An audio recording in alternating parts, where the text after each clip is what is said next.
cagrame, nenina perdi cagrame.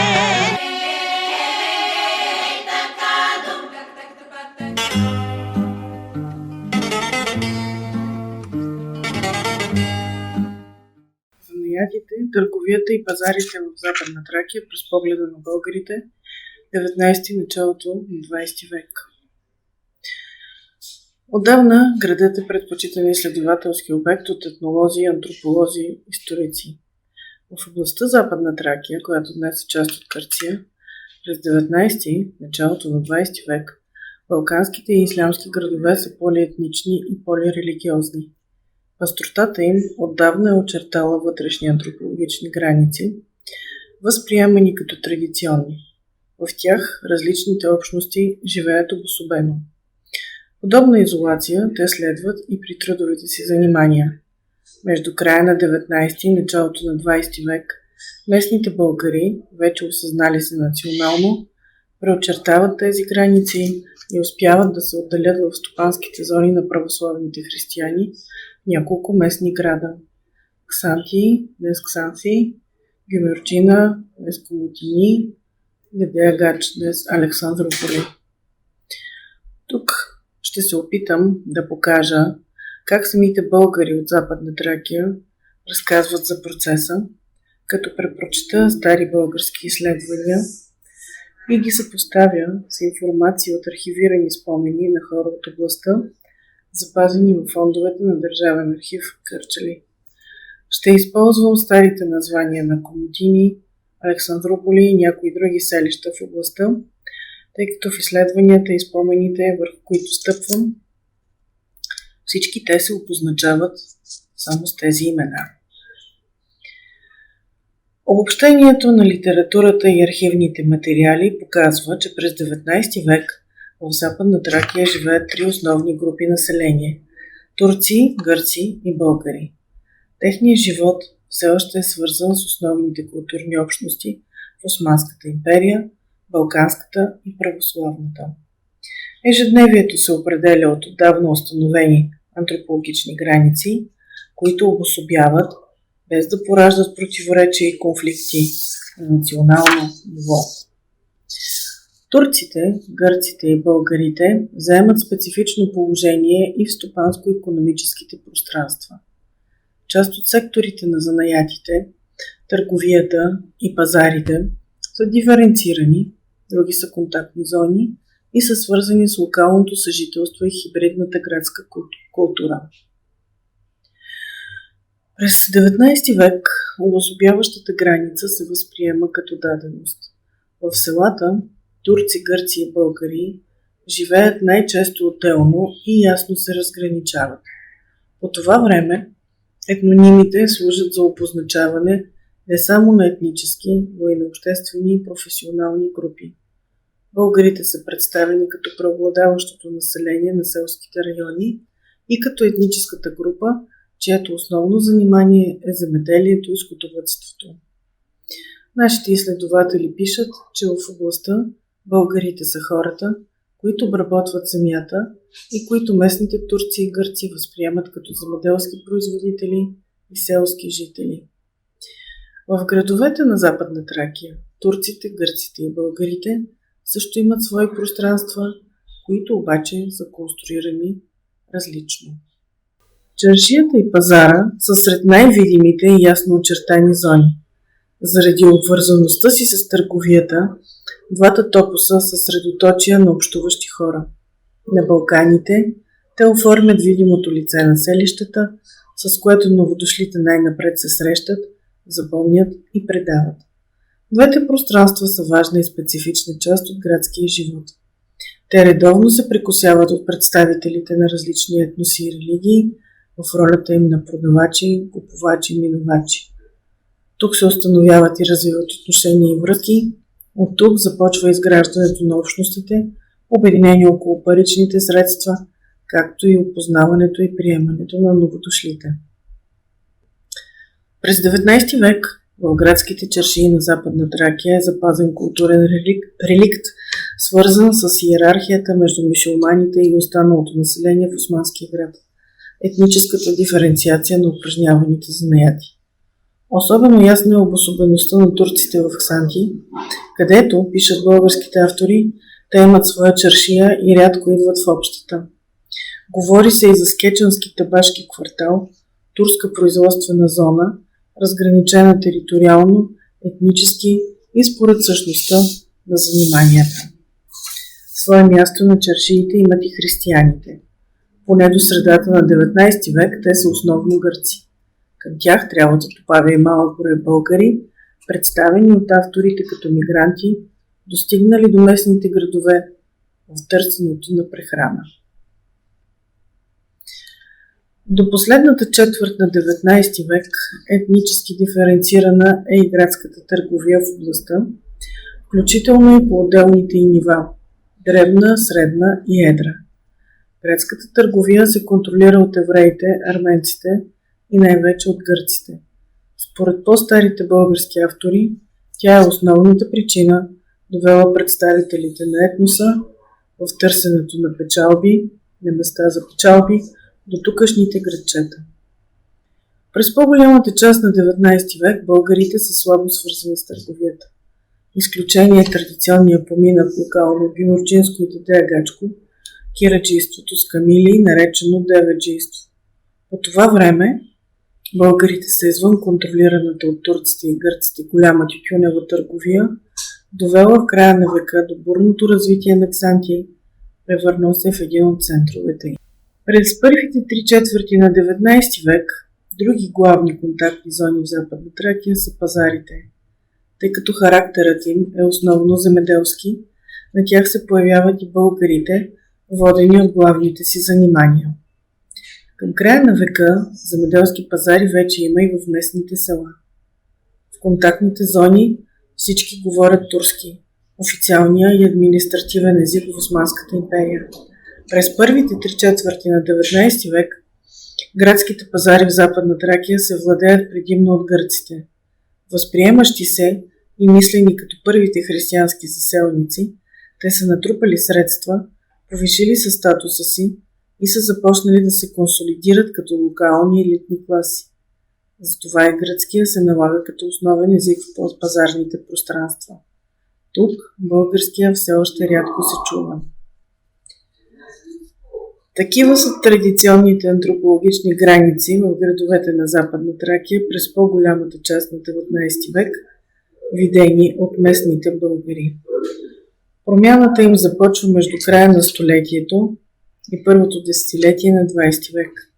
По това време етническите и религиозните отношения между българите и турците се запазват, но между българите и гърците настъпва силен разрив. Паралелно с промените в високата култура, свързани с появата на българските национални институции, църква, училище, общини и налагането на българския език като тяхно комуникативно средство, старата православна общност, в която хората мирно общо са съжителствали поне до края на 80-те години на 19 век, бързо започва да се разпада. Трансформациите рязко ускоряват формирането на националната идентичност на местните българи. Разделението на православните в Западна Тракия бързо достига и до микронивото на ежедневното съжителство. Хората все по-често преосмислят разделите чрез представите си за националното.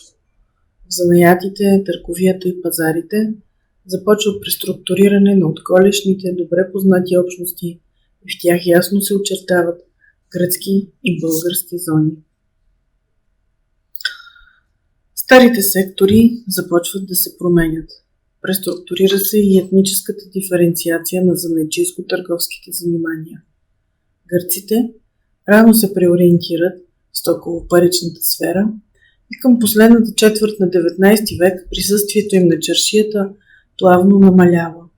Много от тях изоставят занаятите си, които се загубват или заемат от българите. По същото време, част от българите от селските региони трайно се насочва към градовете в областта. Тук, към началото на 20 век, те вече упражняват занаятчийство, все по-ясно се обособяват, създават свои еснафи и стабилно заемат някогашните места на гърците. Замогнали се и повишили статуса си, често чрез подкрепата на близки роднини, за кратко време те успяват да станат дребни до средни градски търговци.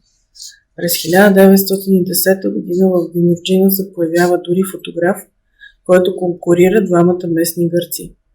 Подобна е ситуацията в Ксанти, където българите вече са сред основните занаятчии.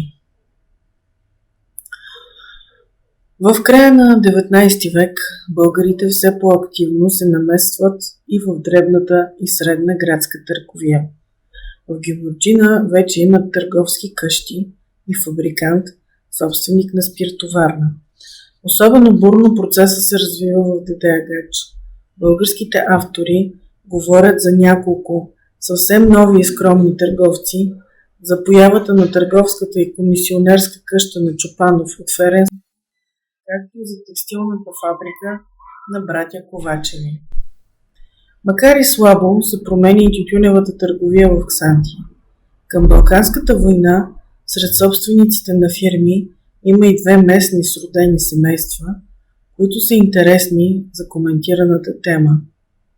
Това са българо-гръцката фамилия на Сталиоглу и българската на Киряк Кудоглу, чието близък родственик Димитър става зет на Сталиоглу.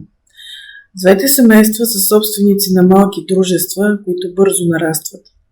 Така, още към края на първото десетилетие на 20 век, българите навлизат и в голямата търговия. По това време вече някои от тях са служители в турските и гръцките фирми, а огромната част участват пряко в производството и обработката на стоката. Те отглеждат тютюна и са работници в складовете. Българите навлизат и в сектора на недвижимите имоти и така се създава още една разделяща граница между тях и гърците. Към края на 19 век вече съществува тенденция те да купуват градски сгради и поземлени имоти за лични нужди и за седалища на националните си институции – църква, училище, община. Съпротивата на гърците е голяма, но безуспешна. Някои автори изместват началото на процеса по-рано, като сочат, че още през втората половина на века в Гюмюрджина са придобити дюкяни и къщи, а в края на столетието парцели в Дедеагач и Ксанти, както и сгради в Ксанти. Очевидно, към края на 19 век българите успяват да се вклинят и в зоната на недвижимите градски имоти, до момента контролирана основно от турците и гърците. Все по-дълбокото настъпване на българите в пазарните пространства на областта, конкурентната им изява, съчетана с заявяването и отстояването на националната идентичност, скоро провокират конфликти на национално ниво. Доста примери, посочени от по-старите автори, показват, че замогването им довежда до зависта на гърците и турците. Определено между 19 и 20 век в областта съществува връзка между икономическия фактор, развитието на национално-идентификационните процеси, пазарната конкуренция и влошаването на отношенията между българи и гърци. На места конфронтацията се засилва и бързо се достига до национално сепариране на пазарите. Един от примерите за по-агресивно противопоставяне е Марония, днес известна със същото име Марония, Гюмюрчинско. През последната четвърт на 19 век в това гръцко селище се провежда важен за околията пазар. В края на века тук двама българи от близките села са бакали, но заради връзката им с екзархията гърците ги изгонват и бойкотират. В отговор българите от околността спират да идват и продават на пазара. Марония остава без тържището си, а българите се насочват към Гюмюрджина и Шепчи, днес Сапес. В резултат стария пазар и традиционните междуетнически отношения в Марония са разрушени, а в околията се създава нов, национално обособен пазар, този в Шепчи, превърнал се в особено важен за българите от околните селища. Най-силно отстояват националната си идентичност тютюноработниците в Ксантий. Според авторите, броят им достига 10 000. Значителни като маса, те са активно в движението за откриване на екзархистки Параклис. Гърците организират бойкотирането им не само в Ксантий, но и в Кавала и Драма, и скоро и в трите града тютюноработниците остават без работа. В Ксантий бойкота е саботиран от турския търговец Мехмед Паша, гърка Хекимоглу, българите Хаджи Георги от село Просечен Драмско и Киряк Кудоглу от село Габрово Ксантийско. Те наемат българи. В края на 19 и началото на 20 век започва да се променя езиковата картина в контактните зони. Към старите, традиционно употребявани на чаршията и пазара, турски и гръцки, се добавя българския. Материалите показват, че тук по това време продавачи и купувачи свободно говорят езика на другия, т.е. трите езика са пълноправни средства за общуване. В хода на национално-икономическите процеси някои селища в областта западат, други силно се оживяват, видът им се променя и те се превръщат в нови пазарни центрове за околните български, а често и турски села. Такива примери са село Шепчи, Геворджинско, в което се организира петъчен пазар, село Малък Дервент, днес Микроаверио, Софлийско и други. През 19 век в занаятите, търговията и пазарите в градовете на Западна Тракия все още функционират стари антропологични граници, отдавна превърнали се в традиционни в Османската империя. По това време търговско-занайчийските пространства са основно турско-гръцки, а българите са незначителна част от тях. Между края на 19 и началото на 20 век това положение, възприемано като базово, се трансформира. Православната християнска общност се разцепва на национално ниво. Българите започват да се обособяват в стопанската сфера. Те все по-често се насочват към занаятите, търговията, пазарите и имотите и старата етническа диференциация на заниманията бързо започва да се променя. Благодаря за вниманието.